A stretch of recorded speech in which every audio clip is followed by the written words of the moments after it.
calling to order the City Council study session for today, Monday, November 28th.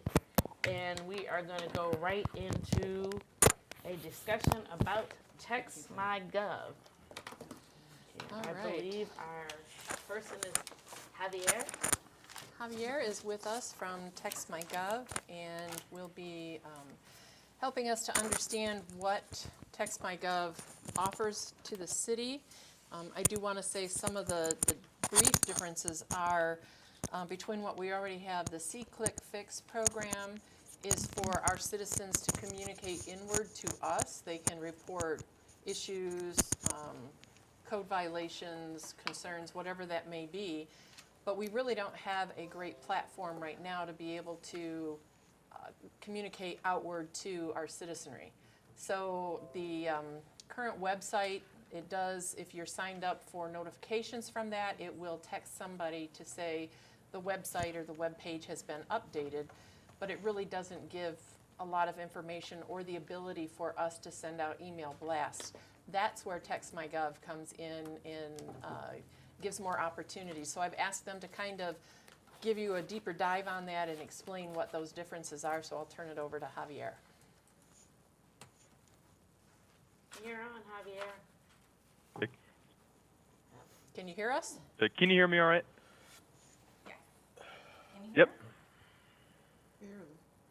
Oliver, thanks for kind of us here. Any?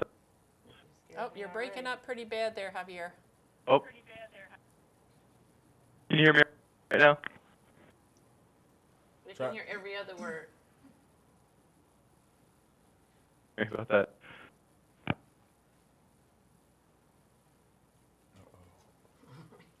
Can you hear me all right? If you say more than, say it like a whole sentence. The answer is no. Well, thanks for having me there. Is it working now? It's every other word. Try with your camera off to see if that's going to work. I hate to do that, but yeah.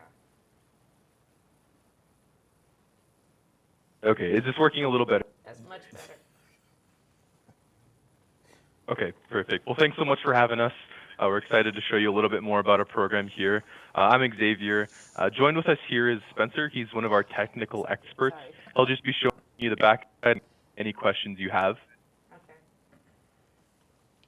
Sorry that we were calling you Javier. Perfect. Xavier. So I'll go ahead and turn this. Oh, no worries. I'm Latino. I get it all the time.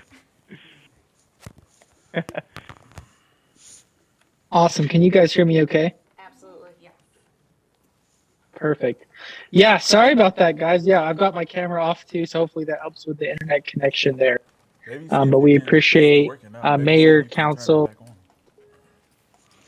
sitting down and learning more about this this evening. So yeah, we can try. Maybe I'll turn on my camera again, and if not, then I'll turn it off.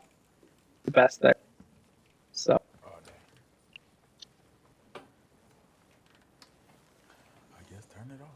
Nope, that didn't Shoot. work. Well, I'll raise back off. We'll go through it. Yeah. And then this year, if someone could go and just share my screen, just share a screen, that'd be awesome. I can jump right into it.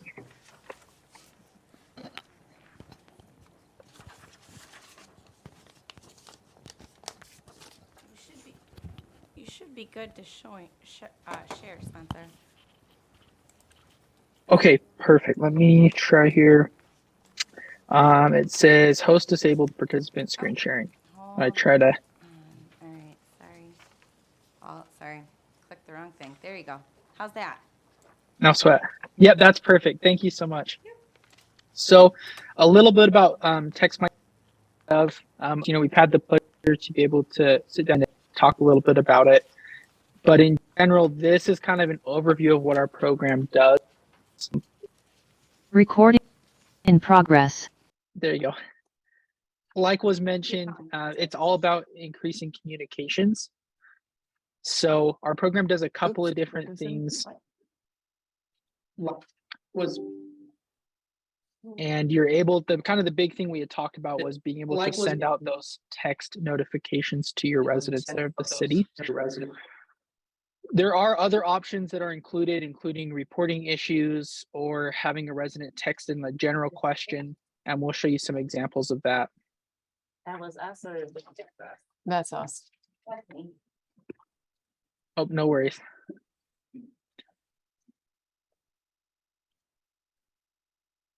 Okay, well, We're back. Oh, he's back up. Okay, sorry about that. Hey, no sweat. So I know right now, like when we had talked before, you guys are currently using C-Click-Fix, which is awesome. We work with a lot of other cities that use C-Click-Fix as well. The big differences there between us and that program is, as far as I'm aware, C-Click-Fix is used primarily for residents to report issues to the city.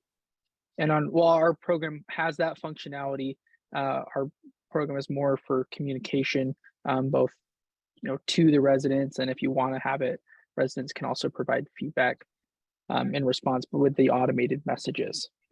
So most of the time with our current clients that use C-Click-Fix as well, we'll simply have it, if you'd like, where if a resident texts in like report or pothole or street light or something like that, we can have it provide an automated response where it will just direct them to either like the web portal for C-Click-Fix or to let them know that they can download the C-Click-Fix app so that they can report issues to you guys.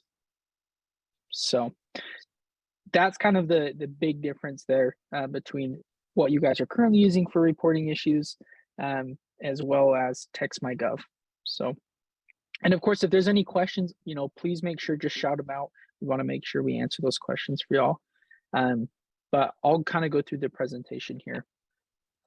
So for your residents with our program, it's unique in that they don't have to have an app for it to work. As long as they have a cell phone that they can text on, they could receive alerts from you guys just fine. And then for the city side, to manage everything, we have a web-based program, which I'll show you an example of. And that's where you'll manage everything is through our website. You have an account. We also provide a limited training and support to the city. So as many different departments, as many staff members as you would designate to be involved can be included in this. We're in Utah and we have a full setup team here and support staff that would help get everyone trained that would be involved. If everyone has their cell phones with them, this is interactive, so we encourage you to text in today. We went through and created a response just barely before the meeting. So we have agenda as an example for you guys. So you can text that in. I'll move this over here. Looks like it's blocked by the little Zoom bubble there. thank you. Yep. So you're welcome to text the word agenda to this 435 number here. We're in Utah, like I said, so that's our local area code number. And then you'll get a reply back. Xavier had set this up beforehand. We could just link it to the agendas and meeting minutes on your guys' website, and then included a little bit on how residents could sign up for text messages. So I'll leave that up right now, and then you'll get that reply back.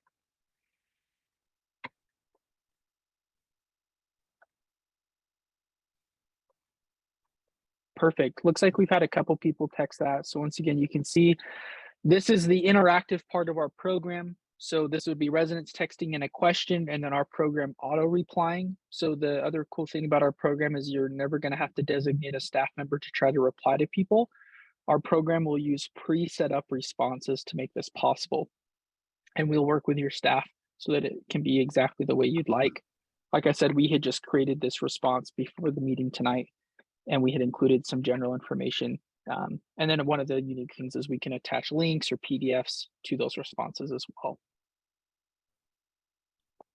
And then that last sentence in the message, it says, if you'd like to receive text alerts from the city, and we had, please text Lathrup 1 to this 91896 number. So that's how residents would sign up to receive alerts from the city. All they have to do is text in a little keyword. So in this case, we had Lathrup 1, and then they text it to that short code number there. And they're automatically at that point signed up to receive messages. So you don't have to do any extra work on your end to get people signed up.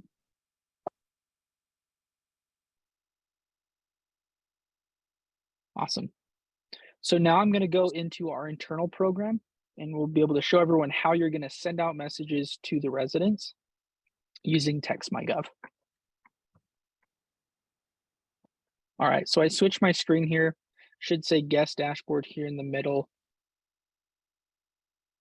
So this is what the online portal looks like. So once again, to access this, whatever staff is designated by the city, they would have their own account to sign in with on our website. And then from here, you'd have your own dashboard with all your own information for the city. We would provide a local 248 number, and then you'd come up here to notifications to send those out. You can see here on the left-hand side, we've got like 15 different example groups of different types of notifications that you can send out. So we, obviously we work with libraries and schools, and there's going to be some stuff in there that's not directly applicable to the city. But basically, you can have one group for all your city notifications, or you can break it up and have as many different groups as you'd like.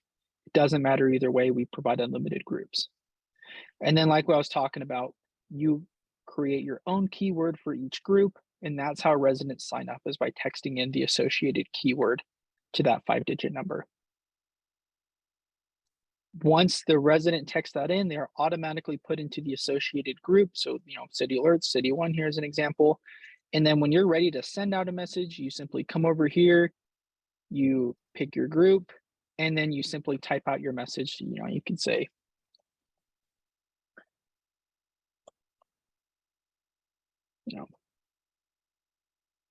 Thanksgiving.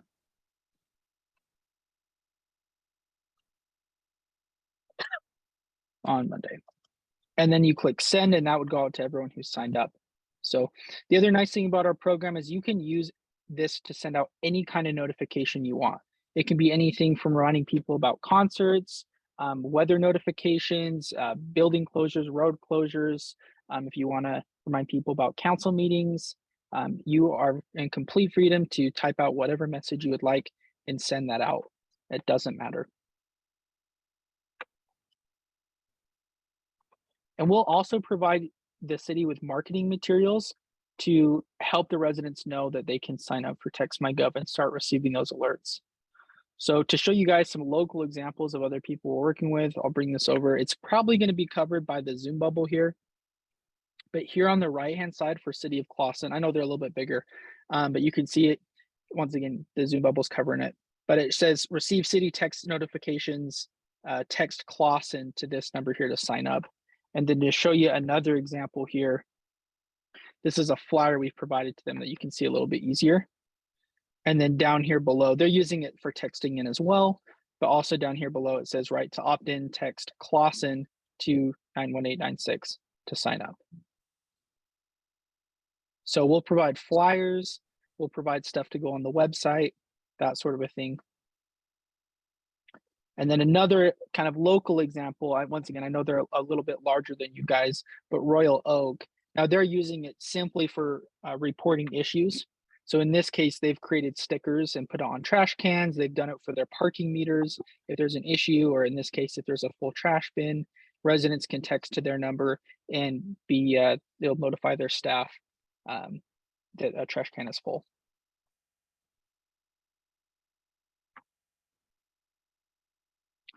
Awesome. That's really cool.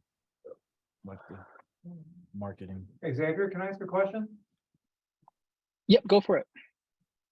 So it looks like, if I understand this correctly, residents will have to text in a keyword to be associated with the different categories. So how are the residents going to know what all those categories are? So if I'm a new resident to the system and I want to get alerts for, say, road closures, water main breaks, and city council meetings, how am I going to know which words to text in to get associated with the appropriate groups? That's a great question. Thank you so much. That's kind of where those marketing materials will come into play. So for Clawson, they're just using one group, but if you had the multiple groups, like you were saying, for those different types of notifications, this is an example of a flyer that we have created for a city that's using multiple groups. So they've got the four different groups in there. So if I was a resident, a lot of times people will put this on their social media pages, around the city offices, and like water bills, in newsletters. And then from there, I could say, okay, maybe I only want to receive street and water notifications. So I'll text in those two different words to sign up. And I assume you also have like a master group where somebody, if they just want to get everything, they just text in that keyword. Correct. Yeah. Sometimes we'll do like a general notifications group. That's usually what people do to get everything. Thanks. Yeah. Great question. Any other questions so far? Yeah, I have a bunch, but I would prefer you to finish the training first, then see if you answer it already. Yeah. No problem at all. Kind of the next part is in regards to the different options for our notification tool. So this is just sending out like a mass notification. We work with a lot of different cities that do like events or things that they know about in advance. So we do have this scheduled send option. So it's the same idea, but you can also come in here and choose on the calendar. Once again, it might be covered by the Zoom bubble, so I apologize, but there's a calendar here where you can select the date and time, and then you can choose when the message will go out. So you can do it beforehand. And then lastly is going to be our map selection tool. So this is, in regards to like if there's like a water main break or a certain area of the city is being closed for construction. How this would work is either if you have an existing database of like cell phone numbers and residential addresses, we would import that into the program. Or when a resident signs up, they can include their residential address. And then you can see here on the map, I apologize if it's small, but each of these red dots is an example of a residential address with a cell phone number tied to it. And then all you have to do is select the area on the map you'd like to send the message out to, and then any of those dots that are included in that area, you'll be able to send a message to. So if we had a water main break and we needed to alert those residents in that area, as long as they were signed up for this program, we'd be able to send that blast out to them? Yes, ma'am. Perfect. Yep. But yeah, that's kind of the three big things when it comes to notifications. And once again, you guys would have access to the entire program, including the texting in portion, like the agenda, how you had tested out. But I know kind of from our discussion, it seemed like notifications was going to be pretty big. So that's kind of what we're focusing on today. But yeah, please continue. What questions do you have? Okay, so it's 50,000 text messages. That's including outbound and inbound Yes, that is correct. Yep. for the year. So I couldn't imagine that would be enough, but okay. Yeah, it just, go ahead. No, you go ahead. That number that we have is just provided from like, okay, maybe populations of cities between this and this range. This is roughly how much they use. So it all depends on how many people you expect to sign up and then how many alerts you plan to send out, since most of the time, you're going through messages by sending out alerts. Extra messages do roll over though each year. So if you have any extra, they'll roll over for you automatically. So do you mean, so you say they roll over, or is it based off or can you just ask for the additional text messages? Because I see in the additional services, you say like $750 for 100,000 text messages. Are you saying you can do that, or they just roll over into your bill? Is that what you're saying? Yeah, either way, if the extra messages are solely there just in case you needed to. Once again, it's pretty rare that we see people have to purchase more. And I've got the proposal pulled up here. That's awesome. You guys have it. So either way, if you need to purchase more, if you run out before the end of the year, you can, and then those will automatically roll over as well. Or if you just have extra from your general year of use, those will also roll over for you. They don't expire. So. Question. So if you say you send out one text message to 500 people, is that counted as one text message or as 500 text messages? Yeah, that would be 500 text messages. Yeah, and it's the individual text messages. That's what I say. I don't think it's enough, because if you're sending it out to 4,000 people every month, something that's not enough. 140 a day. Yeah, like I said, that's just kind of a general range. So if you guys say, hey, we expect 4,000 people are going to sign up for this and we're going to send out X amount a month, then we can work with you guys on text message amount. We don't want anyone to feel like that, they're held back by the amount of text messages they have. So Is there a CRM that's affiliated with this? You talked about people could put in their addresses, but is there an actual database that could be used for other things? nope, we just have it. It would be stored inside our program, and then you could export it. Is how that would work. It'd just be in an Excel file. So there's not like an actual CRM that it's stored into. Okay, thanks. And then for the 10 gig managed online data storage, how, and I guess this is to our city attorney too, wouldn't this be falling into the same type of thing with Facebook where we have to pay for? I forgot how exactly. So there would have to be some sort of archiving. Yeah. Yeah, it's public, becomes a public document, So it's going to be actually more than this, not. unless they provide for. Okay, so do you provide any type of archiving for this information? Yeah, absolutely. We only work with local government. So our program is fully FOIA compliant. So for like outgoing messages, you'll be able to see batches of whenever you send them out and then who it's sent to. I can come in here and do like this city alerts one as an example. And then also if people text in, that is also stored in a separate log on this website as well. So if I come down here to log, you can see from here today, people have been texting an agenda, as you can see. How long do you keep the records? As long as you're a customer with us. And then you guys own all this data. We don't sell it to any third parties or anything. So, and you can also download it as a consumable file, usually an Excel file or CSV at any point. Okay. So also you said that there's limited training. So does that mean there's initial training and then what does it look like afterwards? Do we have to pay for additional training or do you come back and do like updates?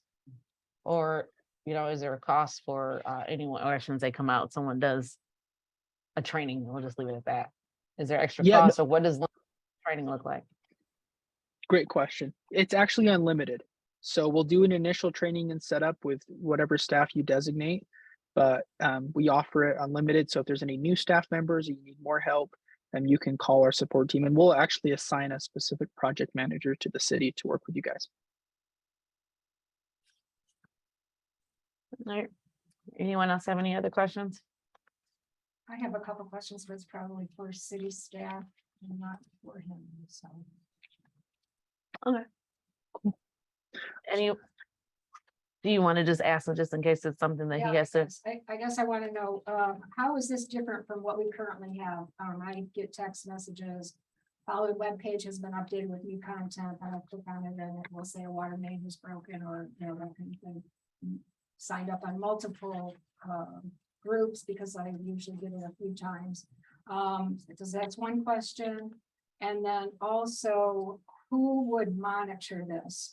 We have See-Click Fix and it seems to be some issues with that being monitored and follow up. So what would that look like in the cities? And can I add on to the question? So See-Click Fix is going to be work hand in hand in tandem with the tech. Okay. They'd work in tandem, Okay. yeah.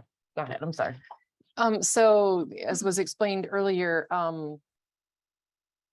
this See-Click Fix is something that is for our citizens to be able to communicate into us. It's not really a platform for us to communicate out to them. And this TexMyGov is a platform that we can send out if there's a severe weather alert, if there's a water main break, if there's a road closure, if there's an accident, if something, a city meeting, the special thing or celebration of, or whatever that may be. It's another platform for us to be able to communicate outward to our citizens. Not everybody has signed up on the website. And the information is harder to find on the website, I think. This is something that we can, link directly to web pages that will take you right in. As they were showing agenda, it would take you right into the agenda platform so that you can find those agendas that you're looking for. So it's just another communication platform. It is different than See-Click Fix. I know that we have Facebook that the city uses, but not everybody is signed up for Facebook, and not everybody has their notifications turned on. I don't have notifications turned on for Facebook, so I don't get any of those notifications unless I specifically open up my Facebook page to see what's on there. It's just another inexpensive platform for us to be able to communicate outwardly to our citizens. And so this And- would direct us, so if a citizen sends something in to say there is a, whatever, it's going on for infrastructure, for example, Mhm. the response is going to be to direct them to Fix. It will depend on how we set it up. Okay. If I understand what Xavier is telling us. And as far as managing that, initially, that would be something that I would be overseeing unless we have a code enforcement person that is hired. What I would like to see with the training, because we're all going to be trained on it staff-wise, is if we have something that the police need to send out urgently, that they're able to get on it and boom, it's out. If we have something that anybody in the front office downstairs, any one of us can send something out. It's whatever department that is that has information that needs to go out. So it's not necessarily monitoring or managing it. It's just making sure that everybody is utilizing that information to get it out to the public. More than it takes more to manage the C-Click Fix program than it would this one. This is just enabling everybody to be able to get onto it and send that out. If there are questions that are sent back in, then those would need to be addressed, obviously. And I believe through training, we would learn how that would be set up and who they would be directed to. Yeah. Oh, If you don't mind me jumping in, Susan, you're exactly right. The staff involvement would be minimal. It's all automated responses, so you wouldn't have to reply back. So the only time, if you're just using it for notifications, a staff member would have to be in the program would be to type out a message and click send. And then we also set it up that if you send out a mass message, maybe saying, hey, there's a water main break, the residents cannot reply. So it is a one-way only program if you're sending out a mass message. And then if they text in like you had done with the agenda or something, that uses automated replies, which our setup team would help you guys and the staff involved create those customized for the city's needs. Well, I think another thing that would help minimize the interaction that we would have, so I think a lot of the messages could be scheduled using the calendar feature, Yeah. Their concert on Wednesday, council meeting on such and such a day. I mean, those things can all be set up ahead of time. Okay. I would like one, please. Karen, what we have now do this with the alert, I wasn't, that part didn't get answered about the Lathrup Village alert detail, news list, the text messages that I get from the city. This one says, once water is restored, residents are advised to run the water. Like we'll say, there's a water main break here. The news list, canceled planning commission meeting. Rewrites on election day. What is different than what? Those are actual have text here. messages that you get? Yes. I'm not sure. Do you know what program it is that we use for that? Is that something that comes out of the revise? Because I was looking into that and I didn't see how we have that set up in there. Mhm.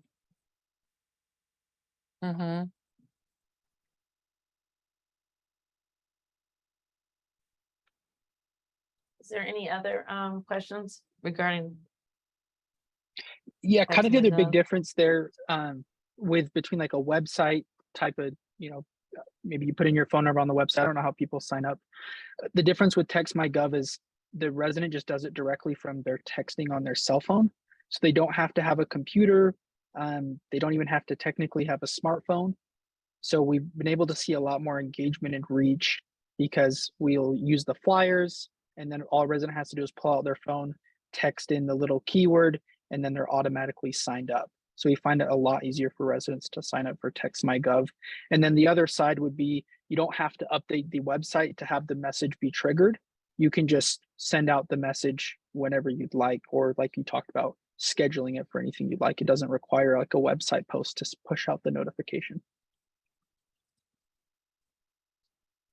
I understand Councilwoman Miller had a question about how she gets the text messages. Yep.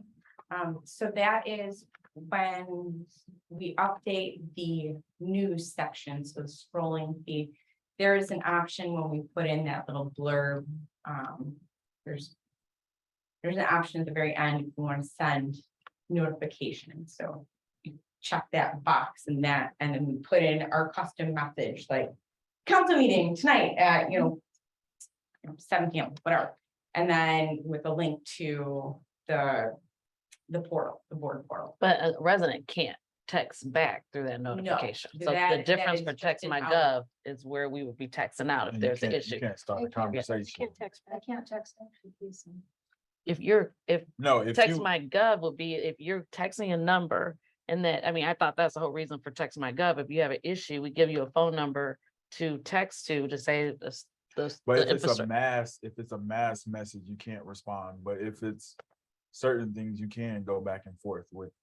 I think one of the other things that, if I understand what Xavier was also explaining, is that in our current setup, it requires us to manually put that information in and send it out there.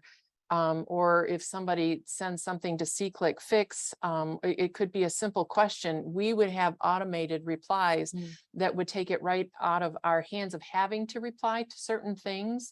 So that is an additional benefit that we do not have currently.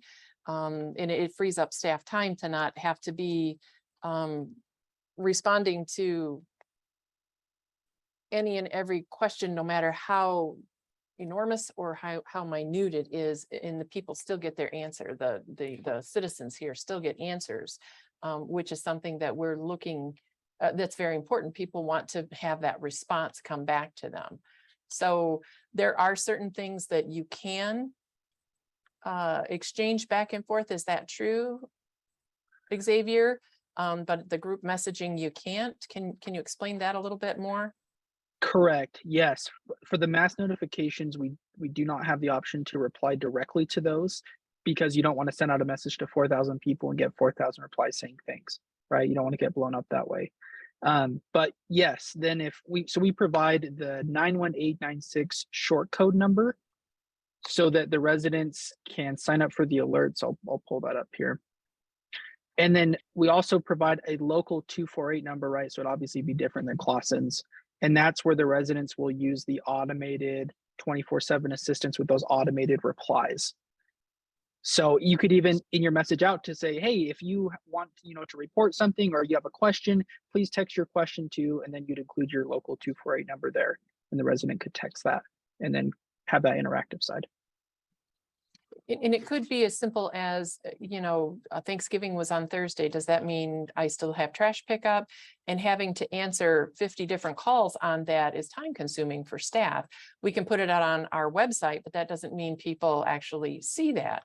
So if that's something that they want to know, trash pickup, that can be one of our, trash. It could be a keyword that you pick in or type in there, and we could have that message that is trash pickup will be same day, will still be on Thursday, even though it's a holiday.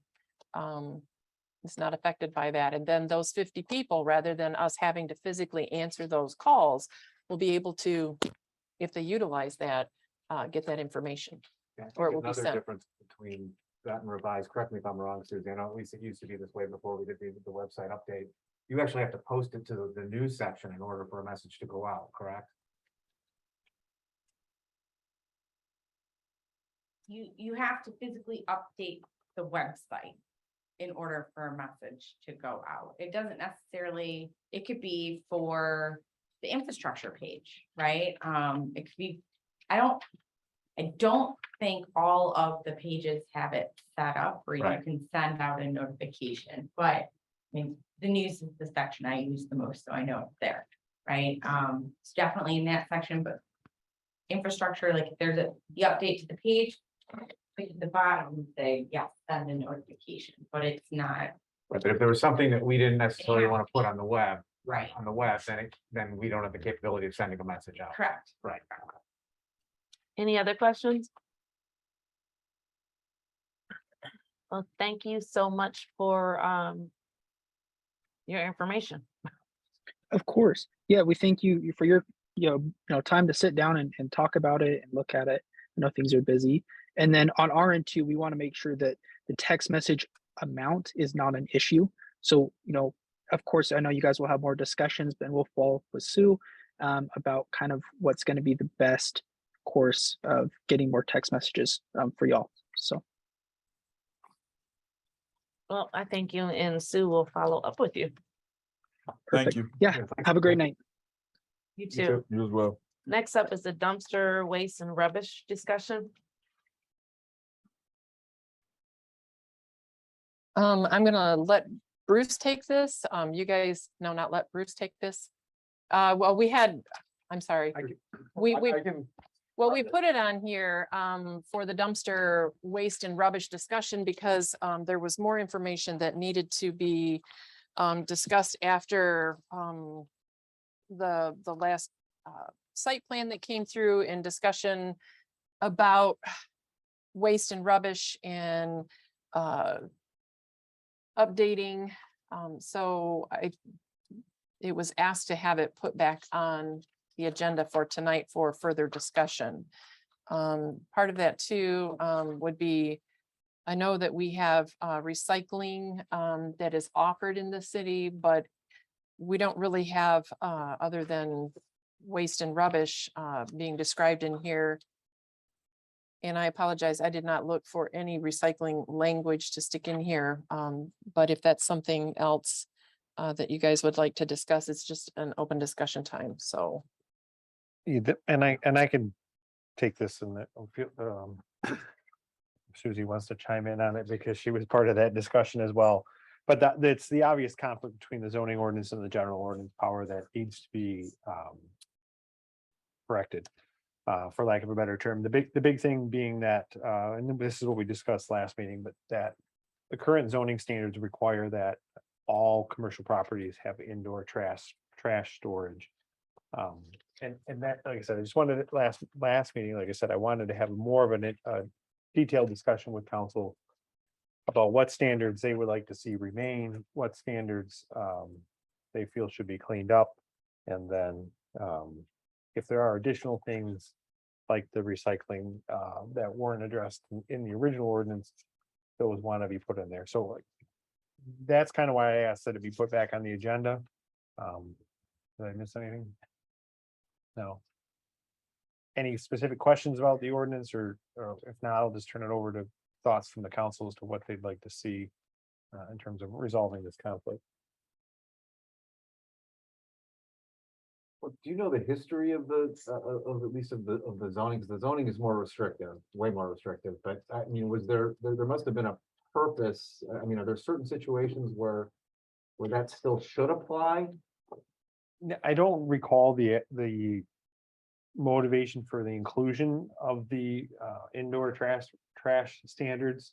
I know that at that time, the planning commission was doing, as they continually do, annual health checkups of the ordinance, and they look for areas that could be improved, could be cleaned up, potential revisions. So that language would have come from the planner's office. So that would have been Jill that would have proposed that. We didn't have, and I think I mentioned it last time, but probably the only commercial property that has indoor trash storage would be Michigan First, and this revision would have been prior to that development. So I'm really not sure why. Right, so it begs the question, do we even need the zoning language to be as it is? I mean, can we just modify it to something more similar to the general code? Well, I think there's value in having the standards in the zoning ordinance if they want to do that, but to make it a requirement, I think that's right. My recommendation would be not make it a requirement. Keep the standards as optional if they were to utilize that type of storage. Don't we have a lot of issues with trash from commercial properties? I'm seeing things from residents about dumpsters spilling over or trash blowing all over or that kind of thing. Yeah, we do get, and again, feel free, but we do have a lot of issues with overflowing dumpsters, not properly constructed dumpster enclosures, leaving trash in the alleyways and not putting it in receptacles. I'm trying to think of some of the letters that we've gotten. you know. Right, I think those are typically repeat offenders. I think it's for those particular complaints. So I mean, but yes, I mean, there is generally, I think the more common violation, if you will, is just people not shutting the dumpster doors after trash has been picked up. You know, I think that's more of a problem. A lot of our commercial district actually utilizes single hauler trash cans, right? And that, you know, they keep them at the back of the alley and put it out like everybody else.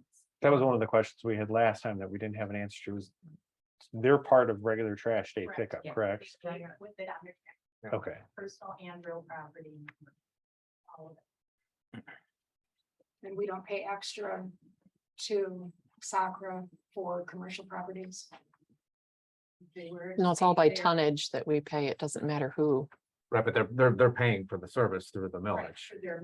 Right, they pay for it, but we're not charged additional by SACRA for it. It's all by tonnage. Any further questions? Well, so would we then send that recommendation back to the planning commission to? So change yeah, the it? planning commission would make the amendments to the zoning code. And again, if there's. I'll say recently, but within the last 5 years, we have revised the general ordinance to identify and require that residential properties place their trash inside of a hard container. If we're going to be doing one, this would be the time if there's any interest in making revisions to that provision as well. So again, if not, then we don't necessarily have to change it. We can make the zoning code reflect the general ordinance and then make those changes with respect to the leaving the standards in for indoor fire suppressed trash storage versus requirement. Yeah, I know I personally would like to see it, them be required to put it in a hard container as well.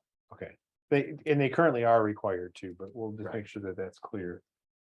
And then if they have. A fastening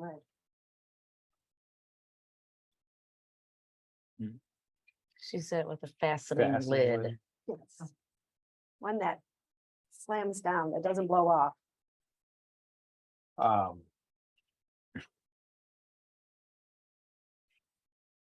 And then again, maintain the standard or the requirement that should they produce more trash than can be stored in a standard.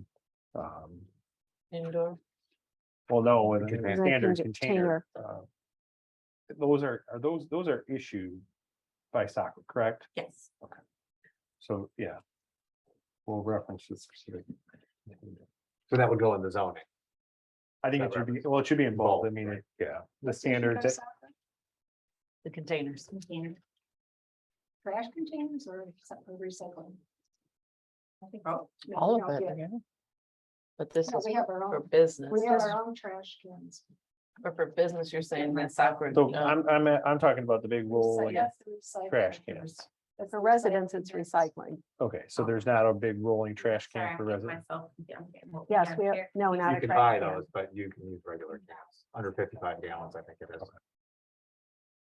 Well, let's talk about that then, because I pay for my own trash at home and I get one big one for trash and one big one for recycling. So Right? do we want to require the larger ones? Or are we okay for But if you commercial do the- properties? So here's my question with that, because it comes with, everybody should know where I'm going with this. If it's going to come, the big garbage can for the non-residential, then it should also be for residents, don't you think? Well, I mean, I don't know. I think that at a minimum, it should be for commercial, and this is just my thoughts. I think I just think it's. I think for residential, I think there's certain, probably a lot of your residents that don't produce enough trash to fill up one of those large containers to justify the expense of purchasing one. Wheeling them around and everything. I'm just saying that it was I mean, just I for think they look opportunity cleaner, for they them look to have nicer, it but- also. It's I tough, thought. it's hard to push those But- things through the snow and, you know. Again, I was just saying to offer it Okay. for the residents. Yeah, so I but- think, I mean, there's nothing that would prevent a resident from acquiring and Okay. utilizing one of those That's- cans right now, but I don't think it's necessary to mandate them. Oh, I don't think they should be mandated, I'm But I saying think if that's you- available for a Yeah. resident Oh, yeah, it also. is That's available. all. But I think- That's. I mean, I think we're it's something gonna that jump on. council should consider That's all. for the commercial district is that they require them to utilize those larger, I mean, because those aren't gonna be, really, they're not gonna be rolling those through the snow or Because there is one thing that you did say that made me think that is because you were saying this will be the time for us to look at the residential zoning. yeah, the code. general, the Because the ordinance. one thing I'm seeing is that it's not being followed, the fact that there's a lot of, especially where the condos are, that there's not garbage bins, is actual plastic bags that are put out along 11 Mile. Yeah, that should be, that's a violation currently. But that's what I'm saying, you know, at that point, offering the fact that here's a garbage bin that you can have instead of you having to go out and buy one. And it, Yeah, I think they're gonna have to buy their own way, oh. right? We're not providing them with a container. And how do we know if we're relaxing it too much for, I mean, we have a variety of different businesses with a variety of amounts of trash that are gonna be out there. So who's gonna monitor, you know, someone saying, well, they won't have this, that's what we're gonna have, but you know what I'm saying, like. Well, it's that's not- just, yeah, that's a function of, would be code enforcement or whoever's. Police department, whoever, I mean, anybody has, any ordinance officer, police officer has the ability to enforce our ordinances. So right now, without a code officer, I don't know who's taking on that responsibility. Please, okay. For like, so- you know, truly egregious things, no. Right. But that would fall under that department for their ensuring compliance with the zoning ordinance or with the general ordinance or both, really. Then are there other requirements for, say, a restaurant? Well, I mean, they've got a requirement for a grease trap or Grease trap, something to do with any grease storage. So that it doesn't go down the drains. Yeah, Yeah, and I would think that type of a use is gonna produce more trash than can be contained, so they would be required to adhere to the already existing dumpster enclosure standard. and I'm trying to think of like the bulk of our businesses are office medical, right? I mean, they're professional services. So they are generally producing minimal amount of paper. Obviously, some other, you know, other larger items in there, but then the restaurants that we have, all of the restaurants, they all have access to a dumpster. And they all have access to, you know, they've got like a grease dumpster that they also utilize or like, or like grease interceptors when come sucks out the grease, right? So, I think the ones that are producing more waste are aware of that and, you know, and regulating themselves accordingly. Do they really? Well, we've had I issues. I know In a perfect world, yeah, that would be the case. Those repeat offenders that we discussed a Yeah. little bit ago, they're kind of in a category of themselves. I think for the most part, the district is cognizant of what the volume of trash is. Yeah, I mean, we had an issue a couple of years ago that ended up costing the establishment a lot of money because of their lack of a grease trap. So going back to the actual zoning and this discussion. What do we need to do next? It's just, Give me the feedback that you've been giving me, and the next step for this will be, the planning commission will have it on their agenda. Probably some proposed revisions, and then they will do what they do. okay, They'll hold the public hearing, and then they will make a recommendation based on that public hearing.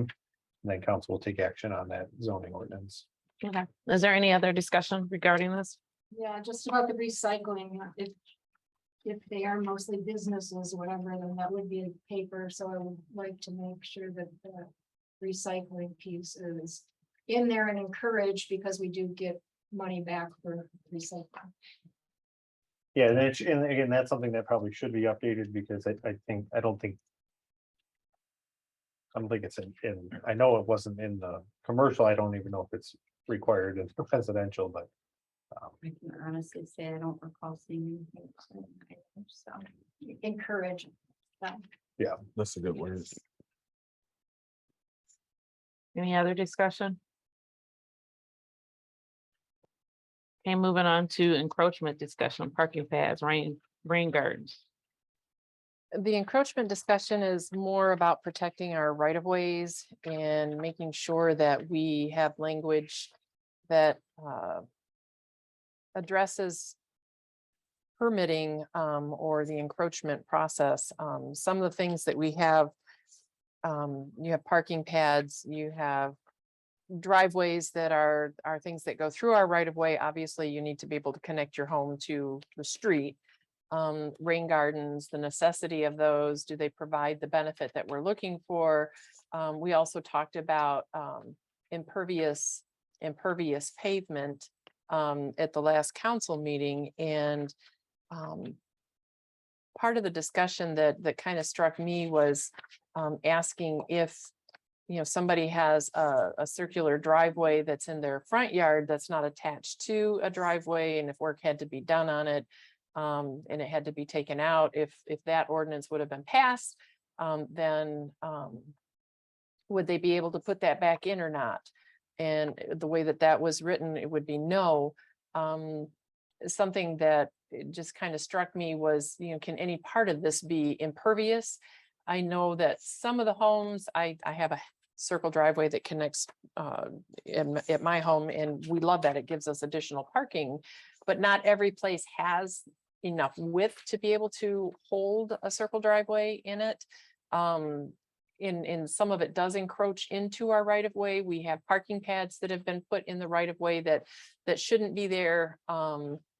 There are even boulders that get placed out there that are decorative, but my concern with those is, even though our ordinance doesn't really address that, if somebody hits that the homeowner is liable for any damage that could happen to that. If our snow plows go through, it could damage the blade on the snow plow, do damage in that respect.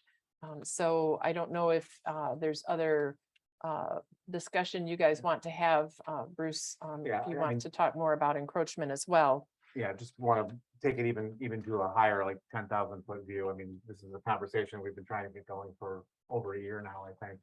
And I think it's also an issue of consistency, because one of the issues that we have is there's all sorts of different kinds of encroachments, but we have a very inconsistent policy in the way that it's applied. So we have, you know, to use the example that you brought up about, people using driveways for, unimproved alleyways as driveways, as an example.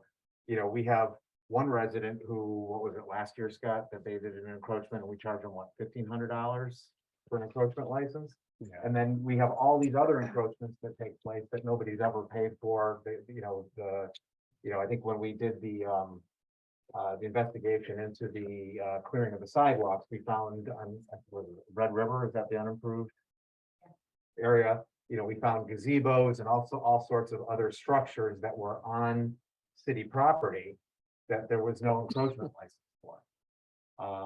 So in some cases, we're charging people, in other cases, we're not charging people. And then, last summer, we had all sorts of issues come up that were under the encroachment guise with people wanting unimproved right-of-ways maintained by the city when they were the ones that were using it for private gain. You have the parking pads that Sue mentioned, this past early this spring. I think Barb, you were the one who initially noticed it. Was a parking pad that was built without concrete, without a permit, that was blocking the flow of the water in the ditch. You've got issues of rain gardens that weren't done, appropriately, that are acting as water blocks instead of water absorbers. So there's a whole bunch of issues, but I think it's overall needs to be, how is it an encroachment policy that's consistent and applied equally across the city, not willy-nilly in terms of, you know, when somebody actually happens to have built their structure and whether or not they let us know about it. So, I think we all, we understood the encroachment portion of it. The issue that I have is, which I expressed, and I think me, Jalen and Karen were all in the same agreement, is if someone already has it and they have to replace it, and then we're saying, no, I don't agree on whatsoever. And I think that is sometimes we can't do all black and white. Some things have to be looked at in a different way, because I did drive around and look at all the parking pads. And I looked at the people that had circle driveways that was in the right of way, that I could probably guess some people probably bought their house because they had that circle driveway in, you know, in the front. And there was one driveway that I saw that needs repair. And I thought that if they wanted to get that repaired and pulled up, and then to be told they can't get it, that's a problem. but the pervious impervious proposed ordinance that didn't pass, that's a completely different issue. Yeah, Okay. when I brought that up, I meant that, you know, if we did parking, like near the house or, maybe even consider, if work needed to be done on a circle driveway, consider pervious pavement that would allow for that water to percolate down through, even though the pervious, ordinance didn't, go through at this point in time. I think that it needs a little bit more tweaking so that things like that are protected. There's a lot of beautiful things that people can do that still allow for water to percolate down through. It doesn't have to be a concrete or a paved area to drive upon, in, you know, anything that we can do that helps reduce stormwater overflow is good, and it really helps for that to percolate back down into the system. So let And it me, would protect that, what you're let talking me about. ask you this one, because it was confusing, because you said both. Yes, I apologize. So I need, right, exactly. So I need to understand, make it clear. Yep. That we're just talking about impervious right now, or we're not, or we're just We're talking not, about. that was just an Okay, so example, we're only talking about encroachment issues. encroachment issues and So we're creating only- a policy. So using- Okay, so Sorry.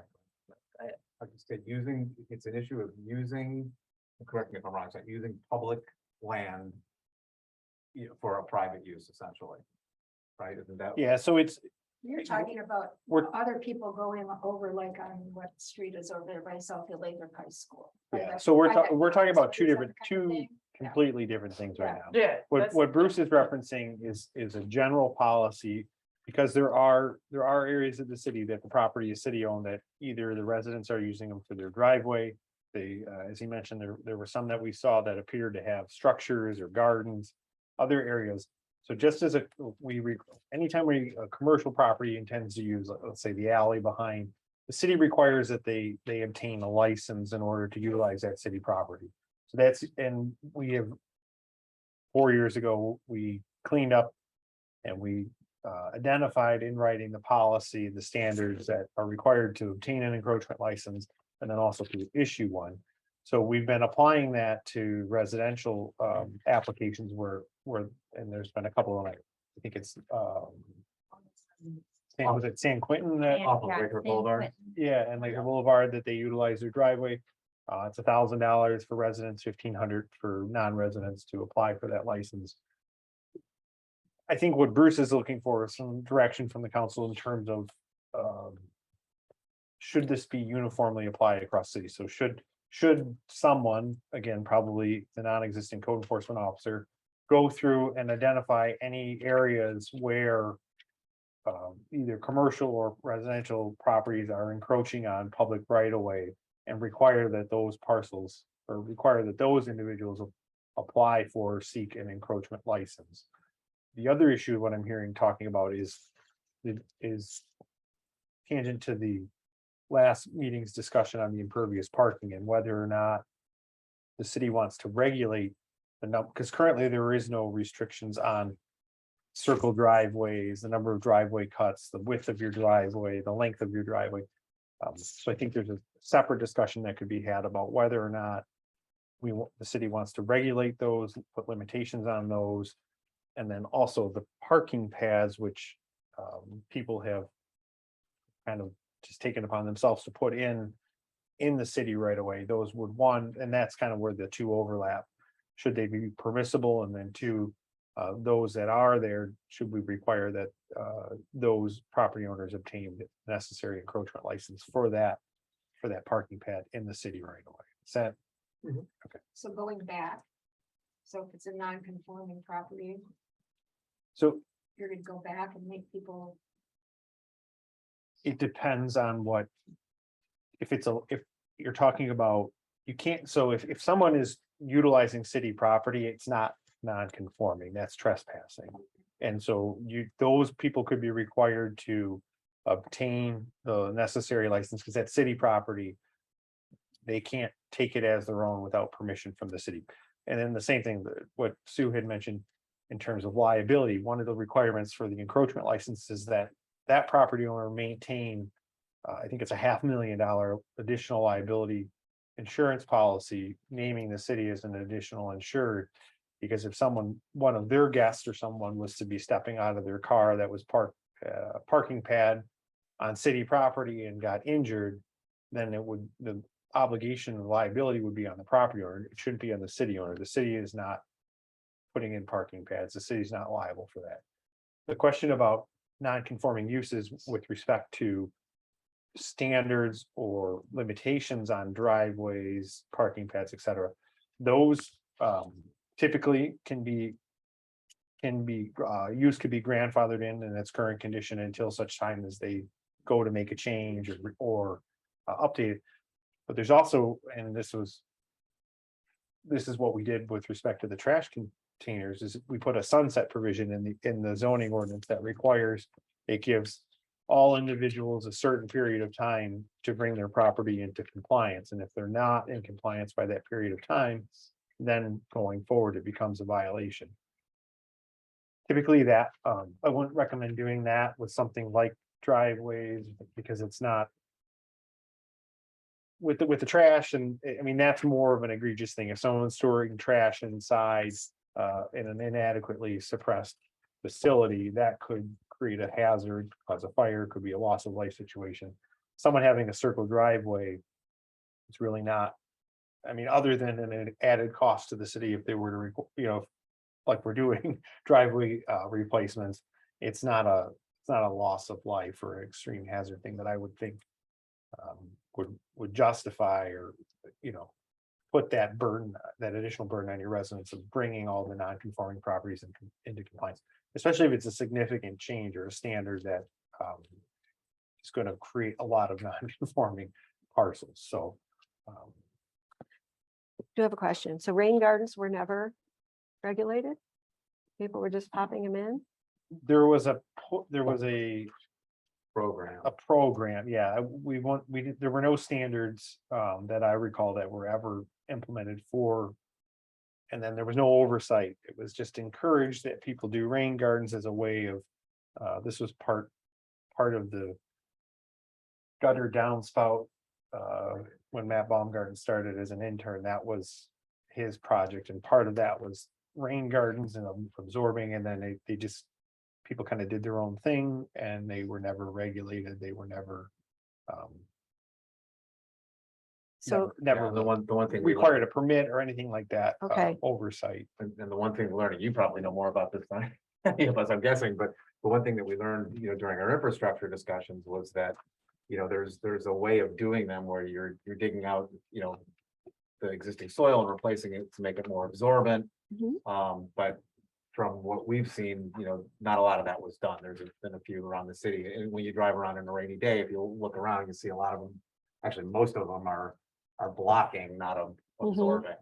Correct. And we do have it on the city website, rain gardens and information on that, but as has been already mentioned, if you don't maintain the rain gardens, even those require weeding, or if you have invasive species that get into it. I know we had rain gardens in one of the communities that I was in, and we would have every spring, get the name of the invasive species, but every spring we would have to go in and work to reduce the amount of that invasive species that made it where what was it? Phragmites? No, it wasn't Phragmites. But to reduce that, it reduced the ability for the rain garden to actually drain away. So it's something that you just can't throw in and forget about. You still have to maintain. So, in addition to the parking pads, rain gardens, you're also talking about rocks and the stakes and things like that. Yeah. So then, if say we decided that that's something that you can't have the big boulders anymore, but people are continuously putting ruts into your property or the city's property, what is the city going to do to prevent that from happening? Well, is part of that from driving on the street, or is part So, of for that from example, turning? right on the corner of Lacrosse and Bloomfield, major ruts going down into the corner. I mean, it's pretty bad right there. Is that from the way that the people turn on the corner, or That's where the trucks road turn. itself is There's not? no curb. There's There's no no- curves of the truck, the You're just bigger driving trucks on that grass. are causing the ruts. Or like over here on California, where the pictures that you have, Mhm. the big ruts that she has in her grass because of the trucks backing up and things like that. So I mean, it's some of I get that we want to become consistent, Mhm. but there is some people might have it for beauty and other ones to maintain their lawn. Right. So that's only, so what will we be doing to make sure the ruts and things like that don't happen? Yeah, unfortunately, we are not a curbed and guttered community. Right. You know, that would solve that issue, but we don't have curb and gutter So I mean, here. that's going back to the fact that I don't think that it can be, it's just black and white in Mhm. certain. I don't think that it can be black and We white. have an ordinance against those rocks, don't we? And it was. Yeah, we talked about this a few years Council ago. to enforce it. Yeah, it was an administrative decision that for that very reason, because there were traffic and parking and ruts and things that was a policy decision that was made not to enforce that. So I think, separating the two out, I think, I'm just trying to make sure maybe I'm just being slow today, which I'm like, No, I It's- think you guys need to to- clearly explain it. You yeah, need to because I'm told. not necessarily go back to the drawing board, but it clearly doesn't make like sense. What I think there's encro- what- I'm fine. What encroachments then are you talking about? Are you just talking about the encroachments at the end of a street that, it's a dead end and someone's made that their own? Or are you talking about all encroachments on the city, on a city property? Because maybe I'm just being where I don't understand today. I think there's two things. I think there's the policy decision on the encroachment license that needs to be addressed by council, and then the other items, the right-of-way encroachments themselves, the rain gardens, the driveways, the parking pads, the landscaping, the rocks, etc. That is, I think, a council, that's a zoning ordinance, so that's something that council can send their directives to planning commission and have planning commission do the legwork, the public hearing, and then come back with some ordinance revisions with respect to if you want to regulate it, if you don't want to regulate it. But we already decided Yeah, about we the, did. Yeah, why is this in here? so that's Yeah, what like, I'm confused on why it's in there. So the fact is that are we here discussing this just so about the encroachment licenses? Is that it? I didn't create the agenda. Oh, so I mean, I know, but I'm just asking, Oh. what was the goal for it? I think the goal was to talk about having a comprehensive encroachment policy. So exactly what you said in your introduction. So it doesn't Yeah. have anything to do with this. No, I think, my guess is Sue put that in there because part of our Well, we discussion had the last rain week was gardens in rain there. gardens and parking pads, and I think she just kept that in there because that had some information on rain gardens on it. Mhm. Those are just examples of encroachment. So it's basically, like you said, Scott, using city land for private purposes. We need to have I think we need to have a consistent policy and approach towards that instead of doing this for one person, doing this for another. So we're talking about encroachment licenses. Coming Or up with something. permits, Or you know, permits for that. something like that, Standards.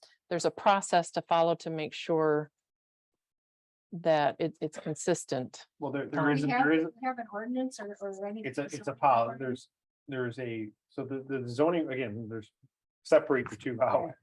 If you want to utilize public right of way, you have to get a license from the city. Mhm. And those standards are part of the encroachment license, which is on the city's website. There is no ordinance specifically identifying those standards. That's a policy. If you want standards for things that are built or to be placed within the right of way, then those standards would come from the zoning ordinance, and that's what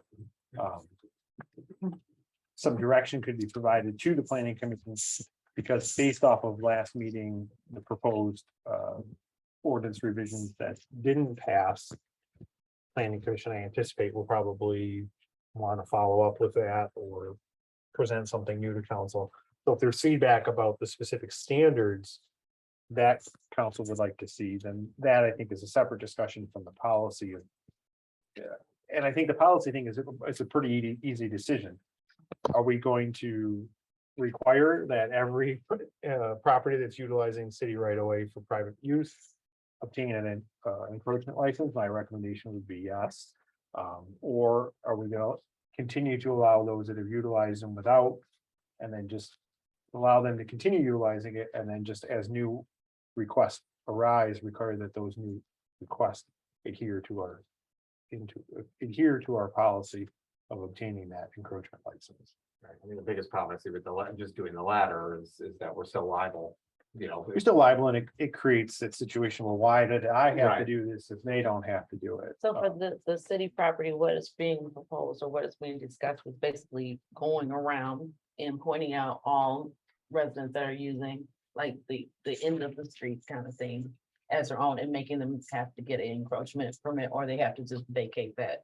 Correct. Either stop utilizing the city right of way property or obtain the necessary license. That's what And we're again, talking that about. that is going to be a function of the code enforcement officer when that position gets filled. And that's not going to be something that's easily done overnight. It's going to Right. require identification, verification, and then notification and an opportunity to either correct or get that license. So Would that be like a super expensive license or? It's $1,000 to yeah, it's $1,500 $1,000 for a resident, plus So the insurance. it says an encroachment effectively provides public property for private use. Therefore, a general policy, it is not in the city's interest to grant encroachments. New structures should be able to accomplish their various needs within the confines of their property boundaries and required setbacks. Granting of encroachment will generally occur under one of the following conditions. And this is what we currently have. To acknowledge an existing historical unlicensed encroachment and to outline the owner's liability and responsibility for maintenance and future removal of the encroaching structure, or to license an encroachment that is a public amenity. Examples may include awnings or commercial structures, non-restrictive safe objects, planters in the right of way, but not within pedestrian walkways, irrigation systems approved by engineering and parks department to maintain landscaping within the public right of way. These are this is all in the current policy that we have. And it's on the website. If you type in the search bar encroachment, it's under the permits and variances page under revocable permanent encroachment license application. Perhaps we can have this conversation at another time. We can have all of that information, so we can have a conversation. It's fine with me.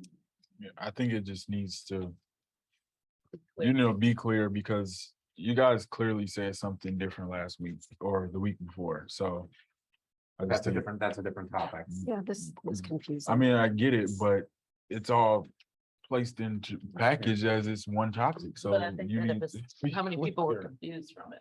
So, I mean, And also, there was a similar problem in the school district, and because so many property owners have been doing it for so many years, the district couldn't force them to do anything. It was as if the property then belonged to them because they had been on it for so long. So I don't know if that applies. So that's a legal doctrine known as adverse possession. In cities, you can't acquire municipal property via adverse possession. So like if you've been cutting your neighbor's grass for 15 years openly, hostily, and without their consent, you can make a claim that that's your property after a certain period of time. That you can't acquire public right away by doing that. The presumption is the public always knows that you're doing it, and that you can acquire that property. Well, I guess this will be kicked over to the next study session to discuss encroachment license. Is that right? Mhm. Okay. Any other questions on this? Moving to noise ordinance discussion. So that was referred from the planning commission, and I was actually looking through the documentation that you put in there, and I was trying to remember, Scott, what it was it came out of a, wasn't it out of a late night lawn cutting discussion that we realized that we had no Yeah. for small engines? This is Yeah. a code enforcement, this resulted as a code enforcement from over the summer. And yes, there was a late night, repeated late night, lawn mowing. And in, trying to identify the correct code, realized that it doesn't quite hit that mark. There's the blowers and engines. But there's no time limit on it. The only time limit on yelling, shouting and singing, but not Not operating on your blowers and engines. And so, that is my recollection of how, this came up as part of the planning commission. When we were discussing that, knowing the decibel for generators, this was like a side conversation. But what's the question? So the question is, do you want to regulate lawnmowers and when people can cut their grass? I guess it's not necessarily lawnmowers, it would Well, just be engines. But small yeah, engines. utilizing an engine and hours of operation of that. We got yelling, shouting, singing, et cetera, in public, wrapped up from 11 to 7 a.m. But See, that was the case already. I thought that was true, but, I thought it was the case for more, not Yeah, motorcycles, snow for blowers or whatever. for lawnmowers already, but. That doesn't go under blowers and engines? there's no timing. Oh, same thing, okay. Like, and then, like, there's a requirement for pile drivers and hammers, not between 6 p.m. and 7 a.m. I mean, it's incredibly specific. Well, that's not true, because someone did that when they were doing the street, it wasn't enforced. So, and then there's, the construction and repairing of buildings again is from 7 a.m. on a day. So it just means to put the time on the blowers and engines and put the motorcycle, why am I keep talking about a motorcycle? Even because I guess in my mind, I know of a motorcycle that comes through late at night, but lawnmowers, to put it into this section 46-121. Well, just that, Time. and again, yeah, I mean, we're taking a look at this right now. I mean, if we're gonna be reviewing it, are there any other areas of this? I mean, like Susie pointed out, we get very specific for jackhammers and, is it necessary? Is Lathrup still suffering from a rampant use of jackhammers at 6:45 a.m. that we need to have this as part of our ordinance? Or couldn't we broaden that to, construction equipment or construction activity? Yeah, for sure, because I think that 7 a.m. Before 7 a.m. and I get that people want to mow their And then, yeah, lawns the and time- do the the snow timing. blowing. But yeah, but some of us don't wake up until 7, 8 o'clock. So what's next? What do you want us to do? Probably figure out a time. if Yeah, we time, wanna I mean, recommend a what's the I consensus? thought we had, 11 to 7. I thought that was the time. I thought we were 11 just gonna p.m. extend to it. 7 a.m. I mean, what was going to be? That's what, extended? yeah, that's what we're Oh, at. so we have the time already. That's 11 p.m. to 7 a.m. And any noise, don't make any between. Let Be us- quiet. Wait, are you concluding snow blowers in there? I mean, the guys Stop. come out at like 4 and 5 in the I morning to think get, that's a bit much. well, I mean, know, that would but be how, blowers and engines, right? I mean, when are they doing our roads? Well, how many people are complaining about this? I've had people complain to me about things that happen before 7 a.m. Yeah, I have it all the time over where I am. I think it's more the 7 a.m. issue then, you know, if you're out at 2 in the morning mowing your yard, It's you being need help, but, when you get, and this is where I'll jack up my grammar, when you get awoken, when you're awakened. awaken. Mhm. At 6 o'clock in the 5 or 6 o'clock in the morning, because someone is mowing their lawn or blowing their snow. I think that's. Yeah, what but if you have to get to work, I can say that at the apartment complex that I'm at, that they are there at 4:45 in the Exactly. morning to pick up garbage. And you hear that clang, bang, bang, bang, Oh, yeah, that's, It's- yeah. So. yes. well, it is the winter and our windows are closed and our heat's blowing, so it's not as bad for the snow blowers. For some people have Yeah, complained yeah. about the snow blowers also. Well, I would say, like, I mean, most of these stories, I think are probably in summer when everyone's windows are open and you're out and about more often. But, you know, as opposed to, you want to get woken up, also don't want to get woken up at. I mean, I'm 16 even, right, but I also wouldn't want to be woken up if I had to go in bed by 10 and somebody was out there, you know, mowing their yard or blowing their snow, and I have, you know, whatever, I've got an afternoon shift or something, but And that would be true. Do we So, There really- might need to be some more reasonable hours though, because I mean, what about the, you know, the lawn companies who are just cutting grass all day? What if they just got to your house last? I mean, and then I get up in the morning and it's 5 feet of snow in my yard, but I need to be at work at such and such. I mean, so this is the, You gotta invest in a fine- shovel. This is the fine time of deliberation Well, because you I'm have to talking. decide what is, and I will keep us on task. We only have 9 minutes, so I see that this is probably going to be pushed to our next study session, because I think that this is more, needs to be a conversation, because I have to agree, I hate being awakened early in the morning when I hear snow blowing, but if I have to leave early in the morning, I want my snow to be gone. So that's it. Maybe we do have to adjust for the time or adjust for the equipment. Now I can see why no jackhammer at a certain time. I mean, But that's maybe- probably that's probably not. So I guess next study session, we're gonna have to do a push on this one. Okay.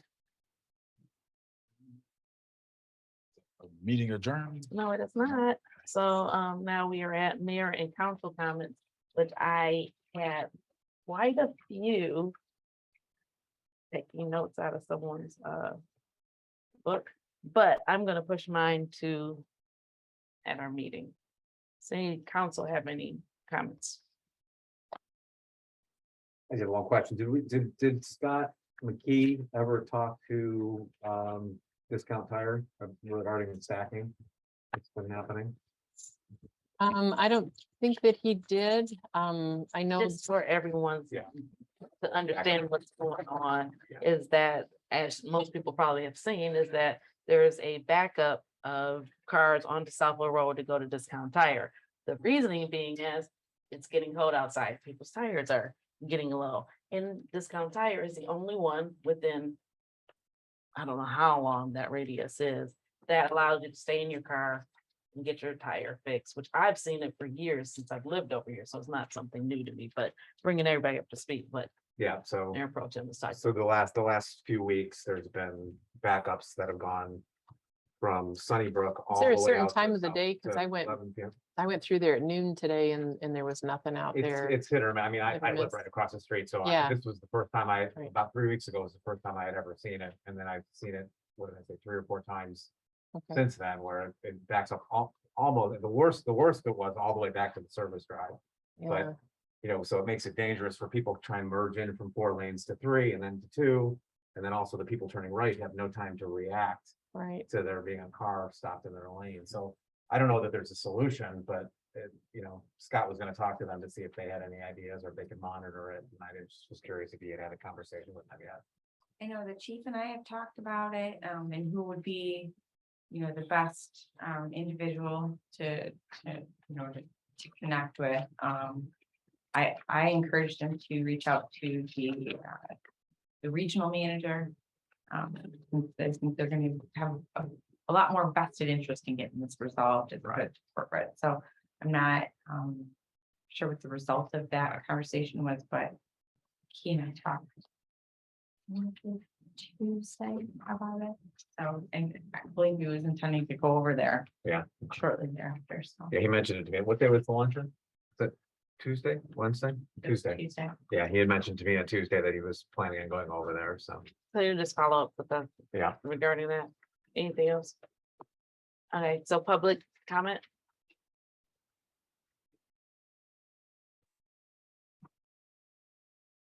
Hi. I was just wondering, my name is Ray, and I moved into Lathrup Village about I think 2019. We've talked a lot, you guys have talked a lot about driveway, and it had to do with my driveway. And Mr. Jackson had, before he sold the house, had redid his driveway. And included, of course, the piping that goes to the sides of the streets. And I believe he pulled a permit, like he said, he pulled a permit. And it was authorized for him to put the piping that he bought. And he said that the city inspector told him not to lay the pipe until he got there. He laid the pipe, he got there, he laid the pipe. When construction was just got done on the boulevard, they said it was the wrong pipe. And so I was billed $4,200. And I said, wait a minute, so you approved the pipe, he laid it out, and before he sold the house, he had to fix it. And I basically had paid for his driveway. And now I'm getting billed again because somebody approved the wrong size. So I'm wondering, what do I do now? Can you give your address? I mean, not on camera, but give your address to our city administrator so we can actually look into this. Okay, will do. Thank you. I appreciate it. Sure. Any additional public comments? And anyone online in Zoom that would like to make a comment, raise your hand. Hearing none, now I'll take an adjournment for the studies session.